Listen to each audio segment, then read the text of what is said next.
Meus irmãos, é com alegria que eu desejo vos cumprimentar com uma boa noite na paz do Senhor Jesus. Quantos recebem essa paz que excede todo o entendimento?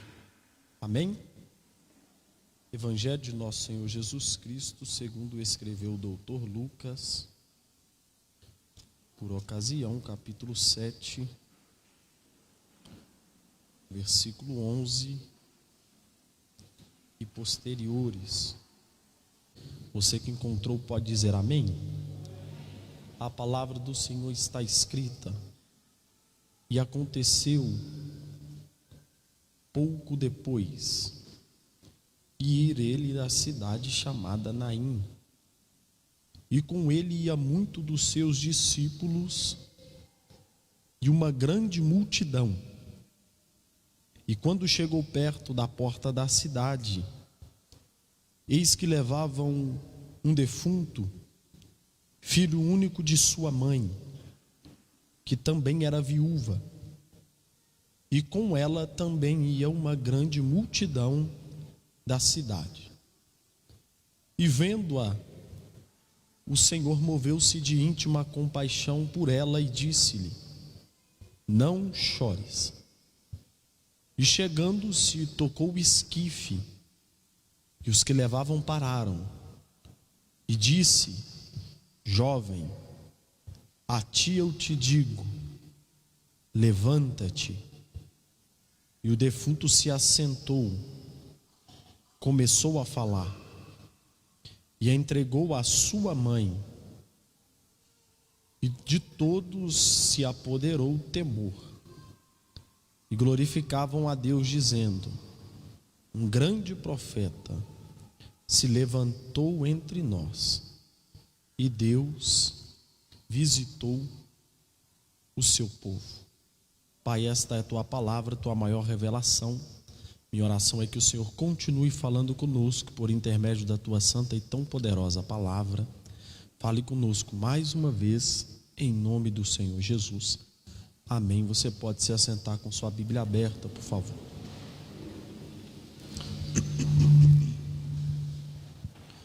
Um teólogo norte-americano chamado Charles Swindoll, ele disse algo que eu concordo plenamente.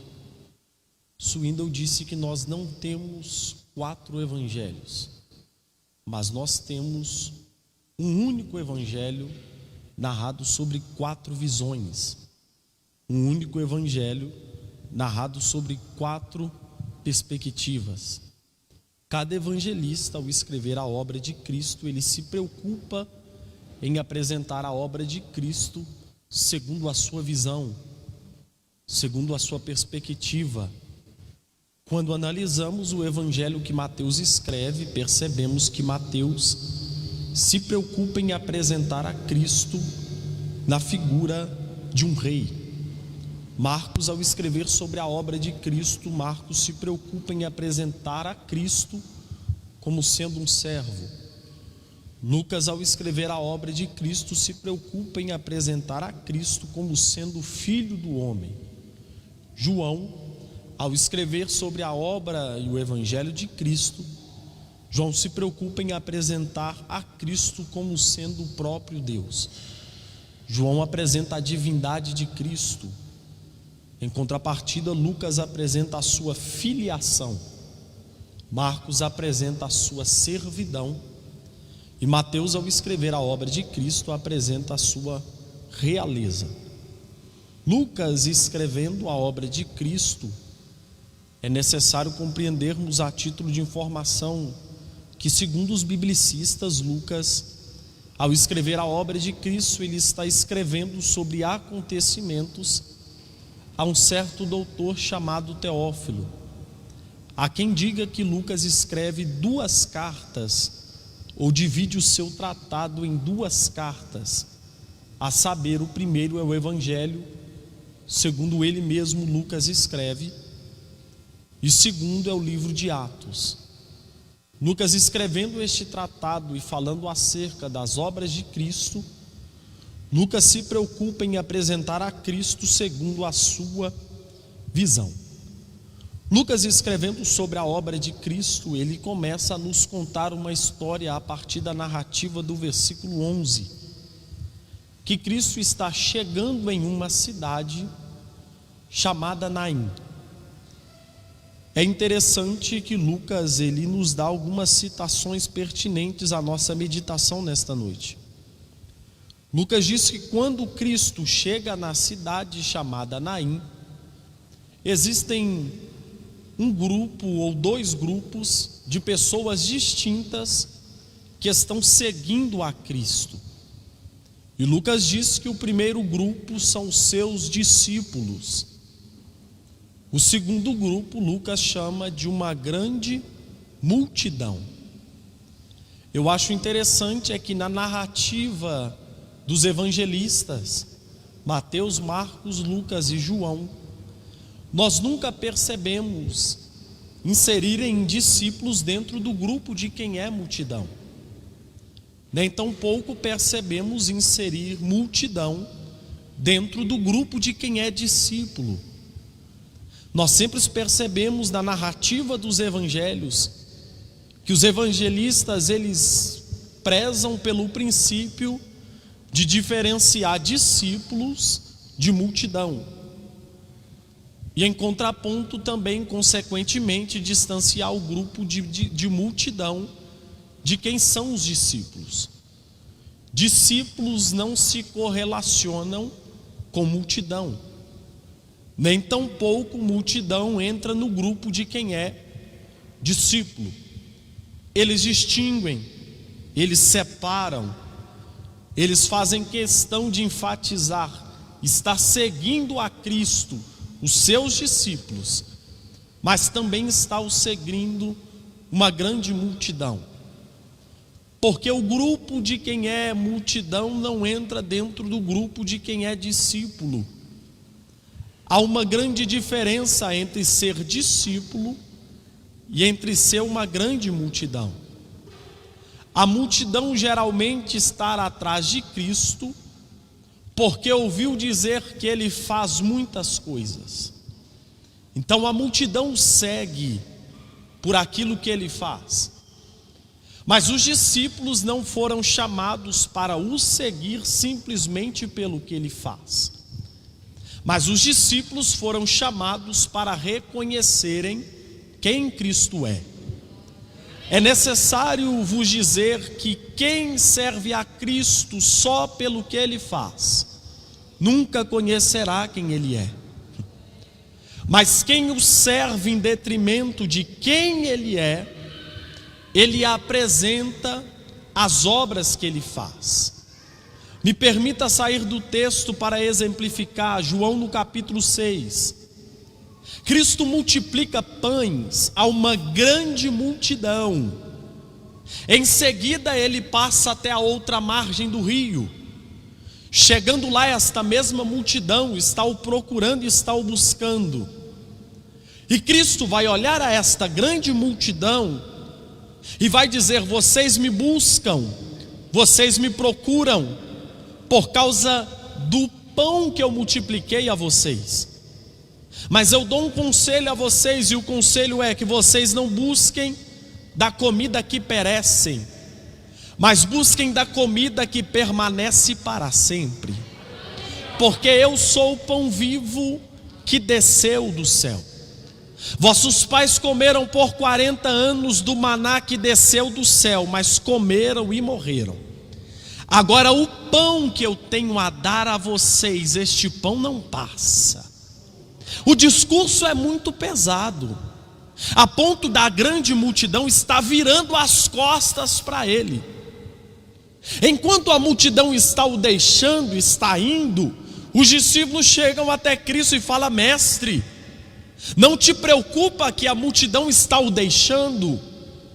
Está revelando que se o discurso é pesado, eles nunca estiveram atrás dele por causa da palavra, só estavam atrás dele por causa do pão. Cristo olha aos discípulos e diz: não querem ir vós também? Em outras palavras, Cristo está olhando aos discípulos e está dizendo: eles são multidão, mas vocês são discípulos. Eles só estão atrás de mim por causa daquilo que eu faço. Mas discípulos não são chamados para estarem comigo por aquilo que eu faço. Discípulos são chamados para estarem comigo por quem eu sou. Em outras palavras, Cristo está dizendo: querem entrar dentro do grupo de quem é multidão? Entrem. Mas quem anda comigo não é chamado para ser multidão. Quem anda comigo é chamado para serem discípulos. Não querem ir também. Aí eu acho lindo é que João 6,68, Pedro ergue a voz e fala assim: mas mestre, para quem iremos nós? Eu acho lindo aquele hino da Gabriela Rocha, mas aquele hino é uma heresia, porque aquele hino diz assim: para onde? Em nenhuma tradução bíblica está escrito para onde. Em todas está escrito para quem. Porque onde se refere a local ou ambiente, e onde se refere e quem se refere a uma pessoa. A preocupação de Pedro aqui não é para onde ele vai, glória. A preocupação de Pedro aqui é com quem ele está indo. Porque Pedro entende que de nada vale eu ter uma direção, de nada vale eu ter uma promessa, se eu não estiver em comunhão com quem me fez a promessa. Que é Bíblia? Lembra de Abraão lá no Antigo Testamento? A palavra do Senhor desce em Ur dos Caldeus, e a palavra do Senhor é: sai da terra, do meio da parentela, e vai para um lugar que eu ainda vou lhe mostrar. No outro dia está lá Abraão juntando a tenda junto com sua esposa, e está indo para um lugar que ele não sabe onde é. Mas Abraão tem uma convicção: eu sei quem está me conduzindo. Lembra de Moisés quando ele está no alto do monte? A palavra do Senhor é: eu me entristeci com o meu povo, Moisés. Eu não vou mais adiante do meu povo, Moisés, mas eu vou enviar um anjo para ir adiante de vocês. E detalhe, este anjo dará vitória a vocês. Moisés olha para Deus e fala assim: Pai, com todo respeito, mas sem a sua presença eu não arredo o pé daqui, porque de nada vale eu estar indo para uma direção se eu não souber quem está me conduzindo. Vale mais ter a presença dele do que simplesmente as tuas promessas. Pedro aqui, ele está neste reflexo, e ele vai dizer: mas para quem iremos nós? Pedro está dizendo: na pesca eu encontrei quem colocava comida na mesa. Na pesca eu encontrei quem colocava dinheiro no meu bolso. Na pesca eu encontrei quem colocava roupas no meu corpo. Mas aí ele conclui dizendo: para quem iremos nós? Se somente o Senhor tem palavras de vida eterna.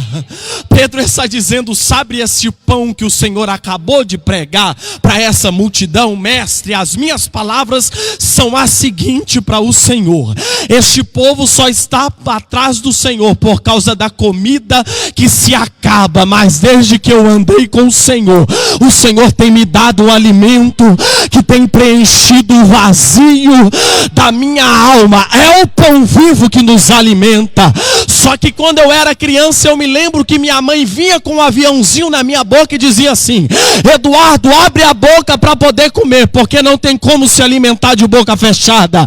Então, se eu posso te convidar para algo essa noite, me permita, abra sua boca e se alimenta do pão vivo que desceu do céu.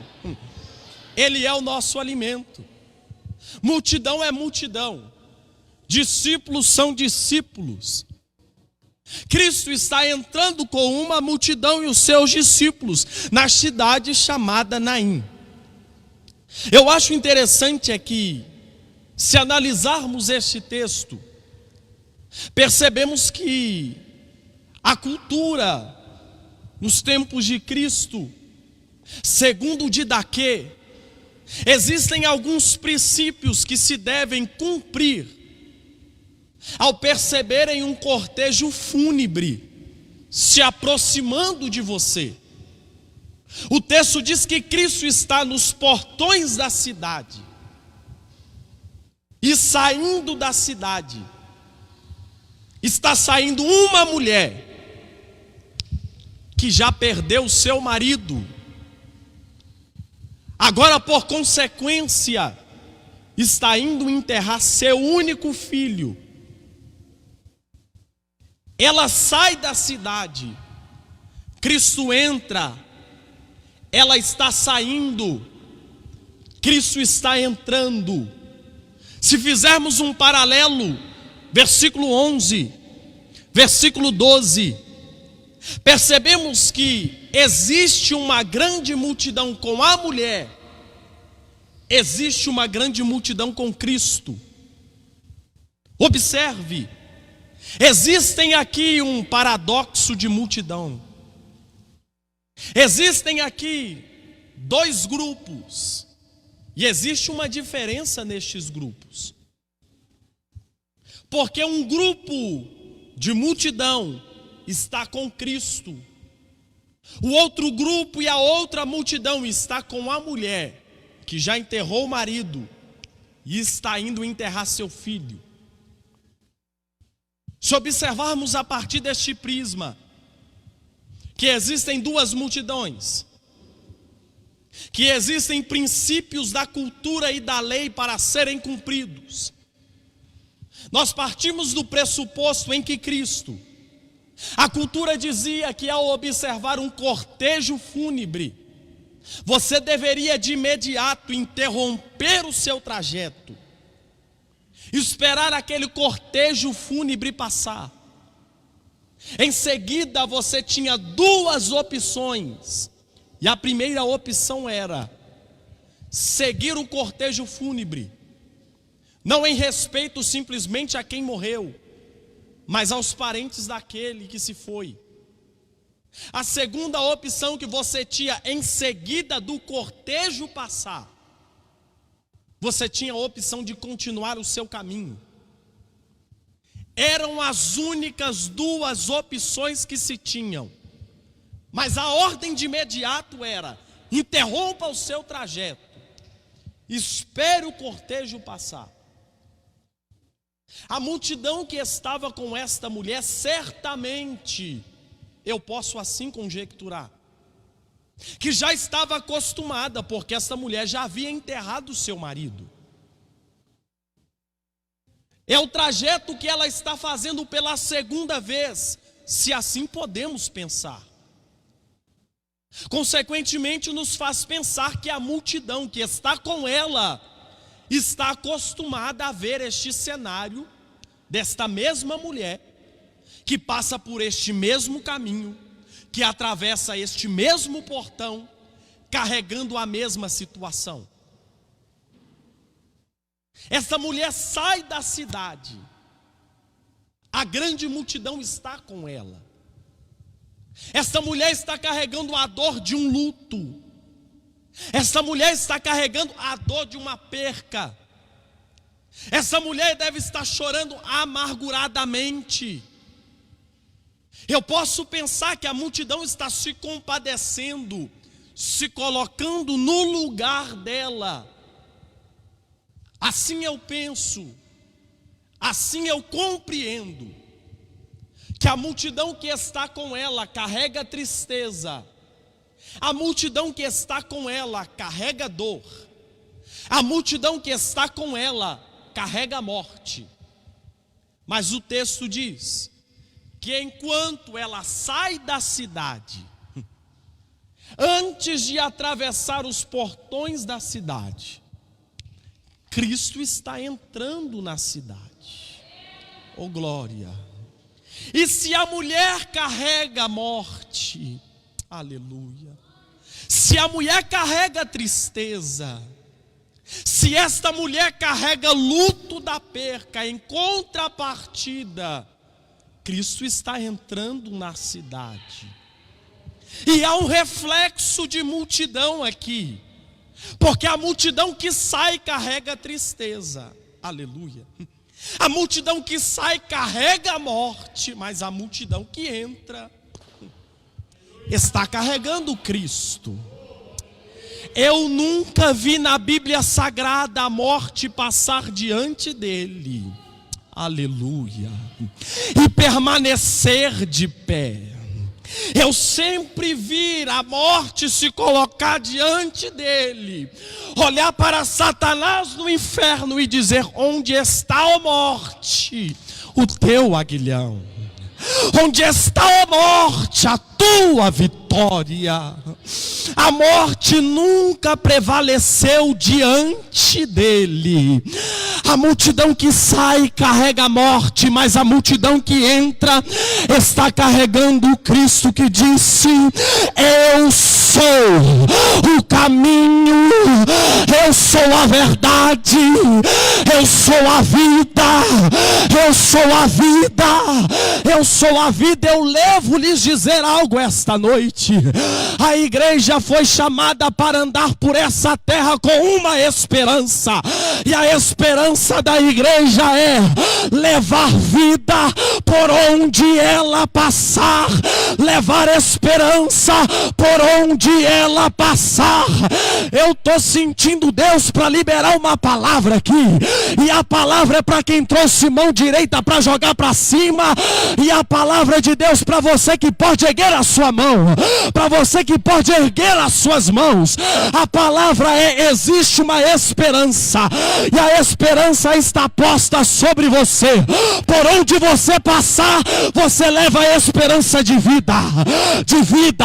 Que sai leva a morte, mas em contrapartida a multidão que entra está levando vida. Oh glória! Cristo se coloca diante. Observa o cortejo que ali passa. E eu acho lindo que, se os irmãos bem lembram, a cultura diz assim: deve de imediato parar e esperar o cortejo passar. A lei está posta diante de Cristo. Cristo é conhecedor da lei. A cultura está posta diante dele. Ele cumpre todos os preceitos da cultura. Só que o texto diz que quando ele vê o cortejo passar, ele olha para a mãe. Aleluia. E o texto diz que ele se move de íntima compaixão por ela. Oh glória! Porque Cristo olha a situação dela, e a compaixão não é por aquele que morreu. A compaixão é por ela. Aleluia. Aleluia. Sabe o que eu vim lhes dizer aqui essa noite? Com muita franqueza de coração. Eu vim de casa hoje com a Cássia de tarde. Eu falei com ela assim: eu ainda não sei o que eu vou pregar. Me assentei e ela falou comigo: espera Deus falar. E Deus falou. E Deus falou que há compaixão dele sobre nós. Porque a cultura diz assim: o homem sustenta a casa. Na falta da provisão do homem em casa, os filhos assumem. Porque a mulher no tempo de Cristo era colocada ao vitupério. Por isso as instruções de Atos é: cuidem das viúvas, cuidem das mulheres que não têm filhos. Mas aí Cristo olha para ela e fala: se você está indo enterrar a sua esperança,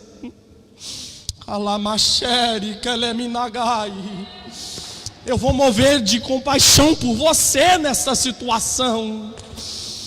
Eu posso imaginar a mente dela olhando e dizendo: eu já enterrei o marido, agora eu estou indo enterrar a minha única condição de provisão na terra, que é o meu único filho.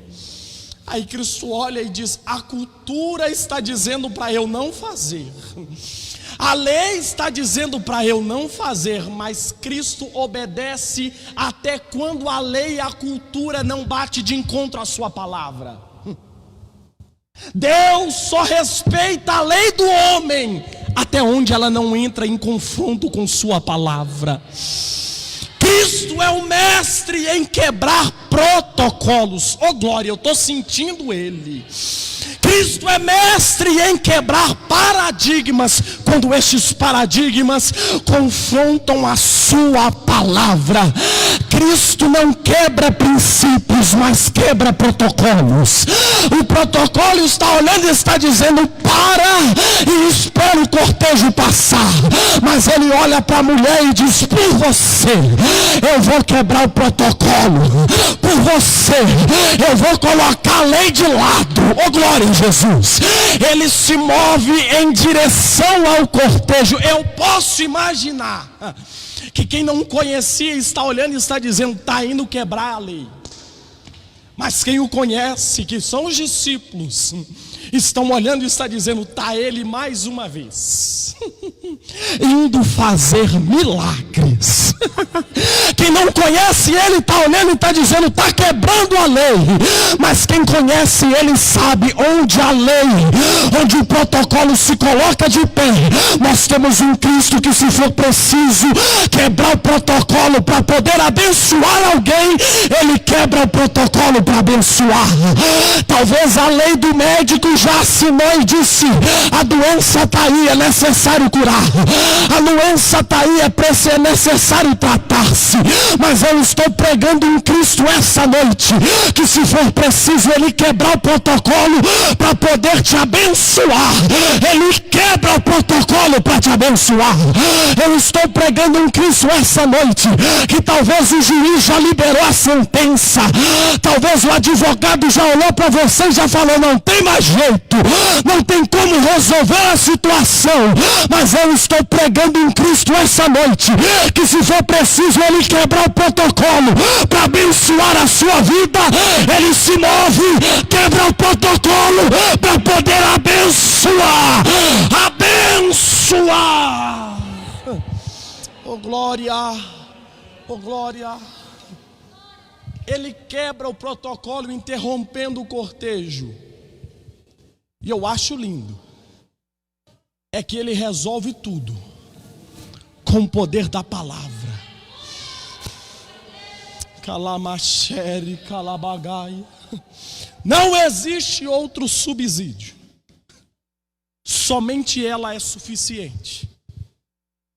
Não é necessário de outra coisa, outro método.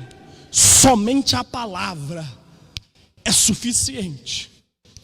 E é por meio do Logos, palavra, que ele chega, toca no esquife, e ele diz para o problema daquela mulher: a ti eu te digo, levanta-te.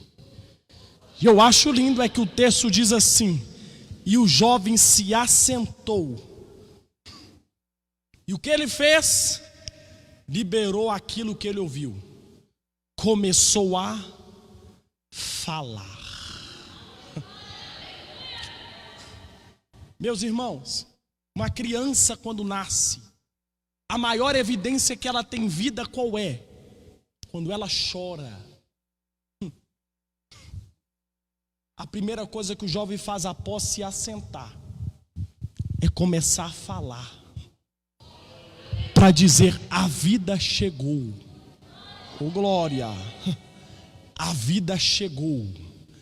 A palavra entra pelo seu instrumento auditivo e ela faz uma coisa que a ciência não explica, por isso é chamado milagre.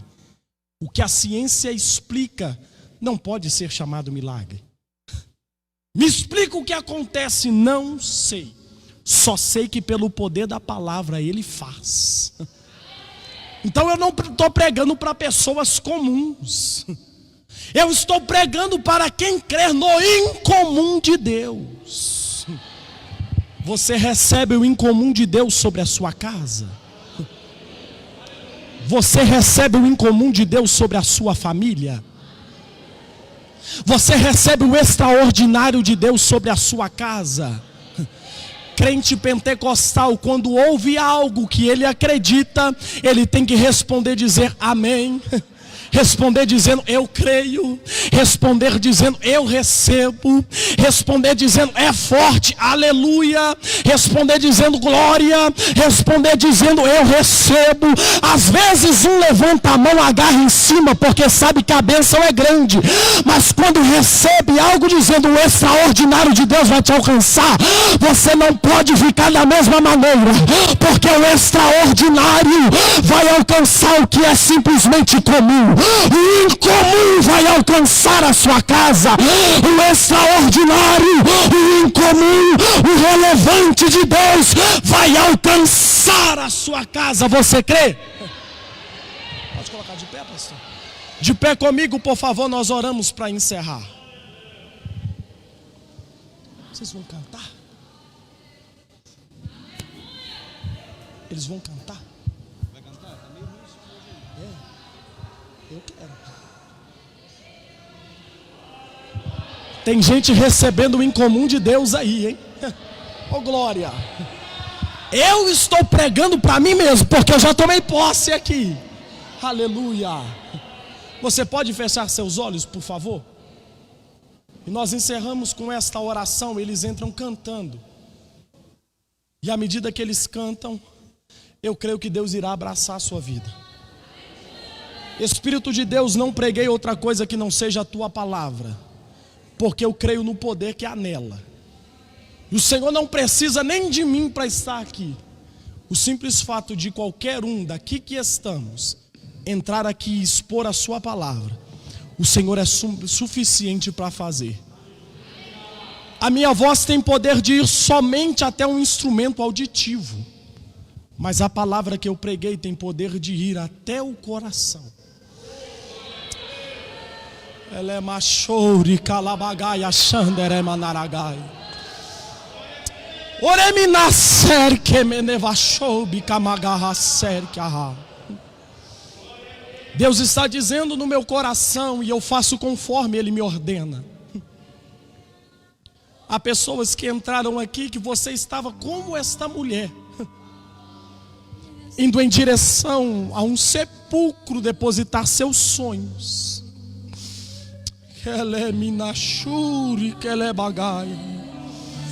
Estava indo em direção a um sepulcro enterrar as suas promessas.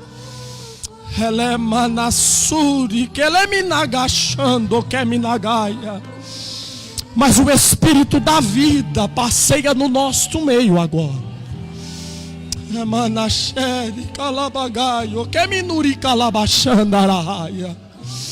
E Deus está dizendo no meu íntimo, Eduardo, eu estou trazendo vida aqui agora. Oh, Bicamacher, que noreminagaia. Se há verdade nas tuas palavras em meus lábios, eu te peço, amigo Espírito Santo, desça nessa casa, renovando a esperança de sonhos. Desça nessa casa, renovando sonhos. Promessas que outrora estavam no esquecimento. Evidencia estas promessas aqui esta noite, porque a sua palavra chegou trazendo vida. A tua palavra chegou trazendo vida, trazendo vida, trazendo vida. É pela tua palavra pregada essa noite, eu te peço, Espírito de Deus, onde a minha voz não pode ir, a tua palavra pode. Restaure os sonhos esta noite. Eu vou dar lugar para Jesus, porque eu estou sentindo Ele aqui. Amigo Espírito Santo, remove as forças, remove os sonhos, as esperanças. Agora, Jesus, pelo poder da palavra do Senhor, eu te peço, Jesus.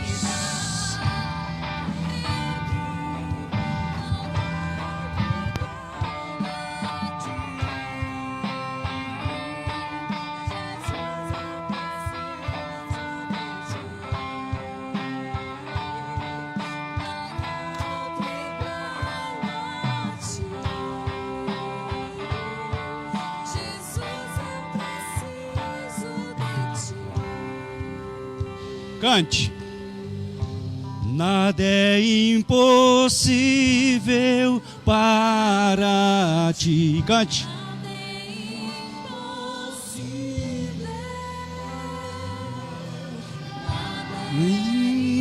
Impossível para ti. Cante, creio.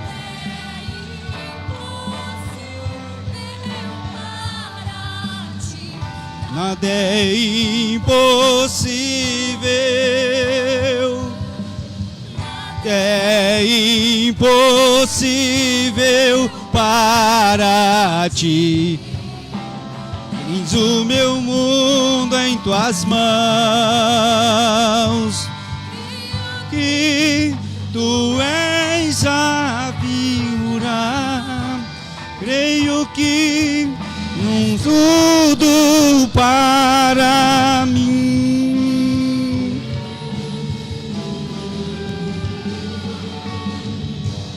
Creio que tu és a vida.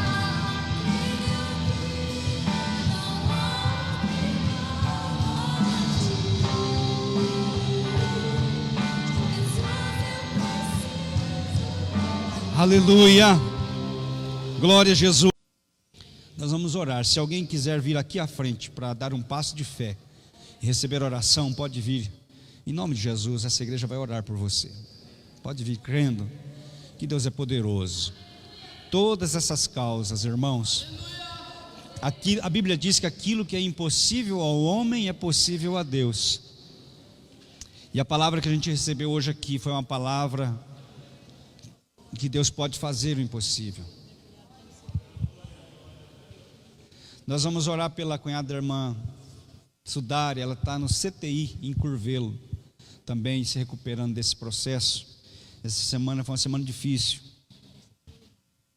Foi uma semana muito difícil, irmãos. A gente estava orando pela cura do pastor Clementino. Infelizmente, o Senhor recolheu o pastor Clementino. Quinta-feira ele faria 44 anos de idade. O Senhor levou. O Senhor sabe todas as coisas, né? Hoje a igreja está dirigindo lá em Sarandi. Ele cuidava de mais de 80 igrejas. E hoje eles estão dirigindo o culto pela primeira vez sem o pastor.